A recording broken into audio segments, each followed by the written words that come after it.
Today I'm going to talk about saving money. Now, I think that savers have two key qualities.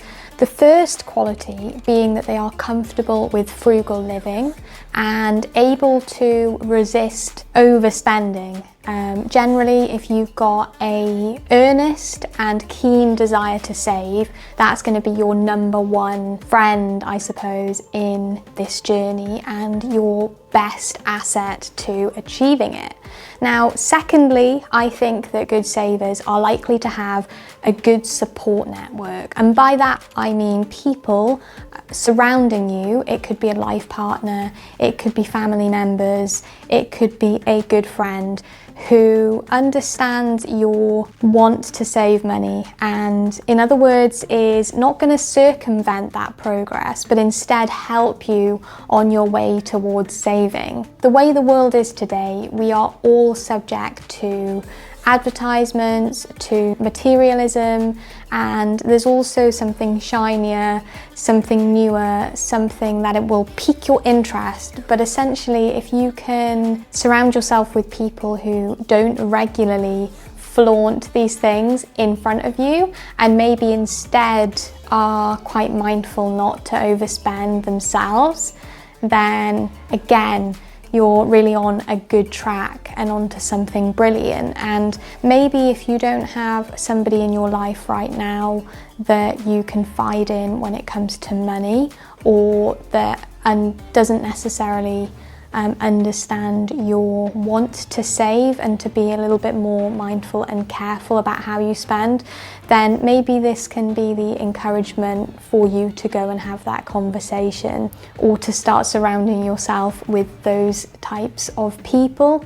I honestly think that it does really help if you've got somebody else on that journey with you, and you can then focus on getting value for money. You know, you can focus on the less expensive things that oftentimes are still super brilliant and can be very much enjoyed. So I suppose that is the opening to the video. And next, I really want to talk about a personal anecdote and maybe explain a bit about our own journey with how we found saving over the years and what I think is the number one key, the crucial element that will enable you to save lots of money. So essentially, the way that you save money is to ensure that your total expenditure over any given year is less than your total income or earnings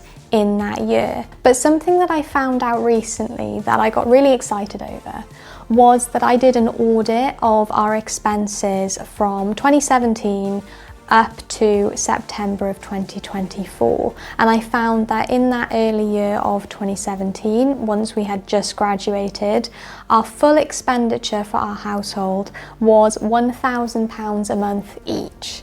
So if we round that up, that was about £25,000 in total, but crucially £1,000 each. And I fast forwarded to September of 2024, and I found that our expenses at that point in time was £1,300 a month each.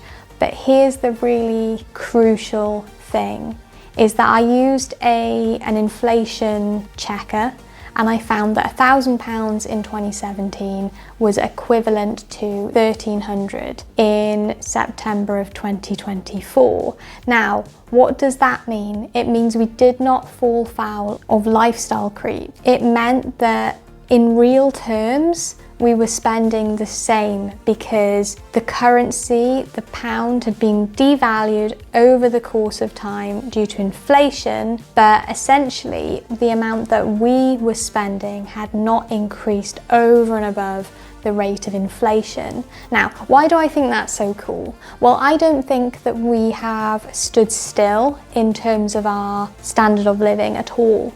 We've actually managed to buy a flat that is a nicer one than what we were renting in 2017.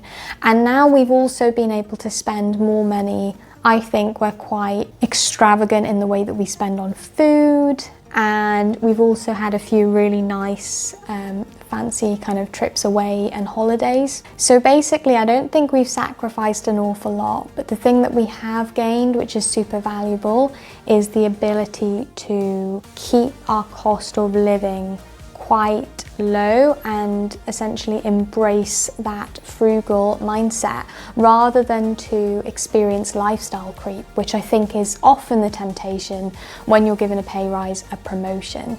Now, the second element to consider, which is really crucial, is our income over this time period. So for simplicity, I have just compared 2017 and 2020 for this segment.